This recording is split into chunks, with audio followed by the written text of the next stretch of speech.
that note, the non-stop drums stopped, and all his perspective began to give way. One by one, all of Earth's children came under its sway.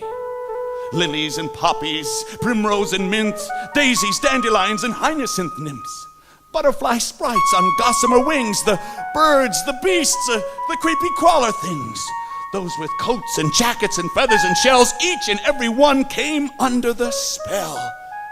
Even most magically, the wild, whirling, cosmic zombie groupies stopped and gravitated to the new confounding sound.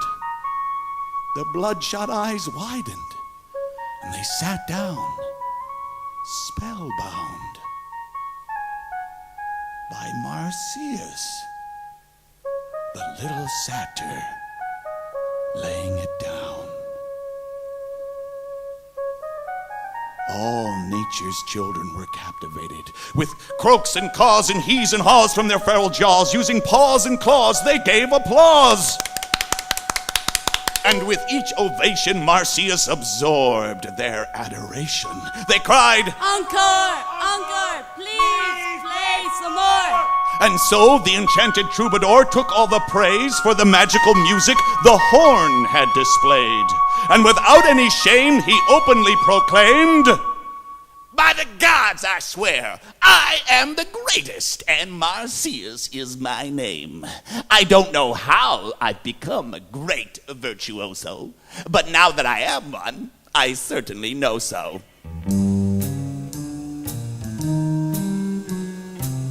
Now, sitting among the birds, about 4 rows back near the center aisle, was the raven. Raven was the confidant of the one god who outshone all the others, even Zeus himself. The god who was as close to perfect as any god could get, without slipping into monotheism, I mean. Yes, yes. Everybody loved, dashing, handsome, suave, debonair, symmetrical, balanced, Apollo. Perfect smile, perfect charm, perfect buttocks. Desired by all, envied by all, balanced, symmetrical, perfect buttocks. Now, Raven brought the news to Apollo of Marsyas' most perfect music, saying, "Yes, man, everybody's gathered round to hear this Marsyas play this here magic horn. Yes, and he's boasting that he's the best there is, that he is the perfect music maker." And Apollo, who after all was the god of music, became concerned. For categorical logic imposed this condition: there can only be one ideal and perfect musician. And Apollo began to get perfectly annoyed. And getting Apollo annoyed was a very, very, very, very, very bad thing.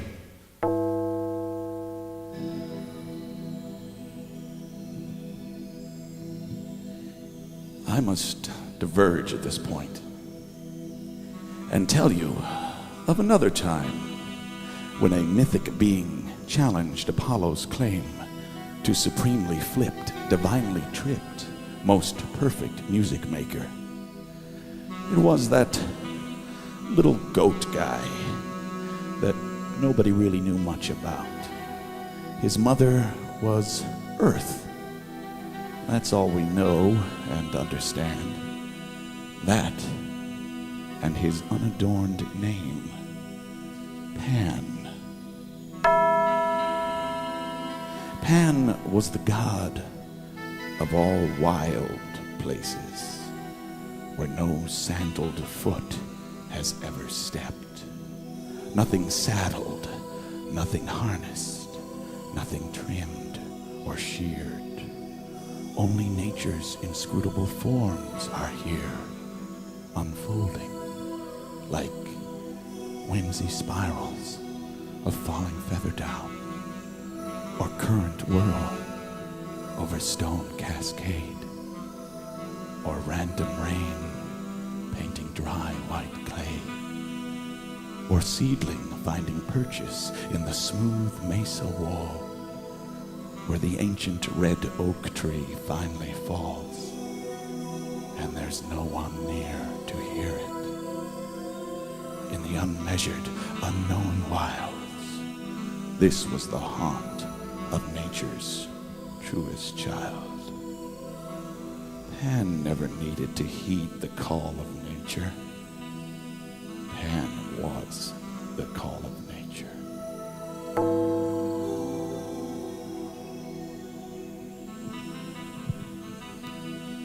Now, being most prolifically fertile, Pan was almost always in the mood to procreate, with almost anybody or anything close at hand. And once, he chased the nymph Syrinx into some reeds where she hid.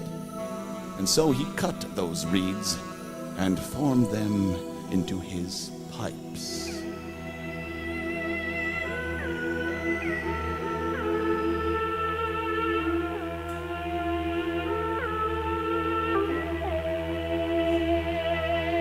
Pan played the naturally formed, unadorned modes and improvised such aural balms which pacified and calmed the children of the wild.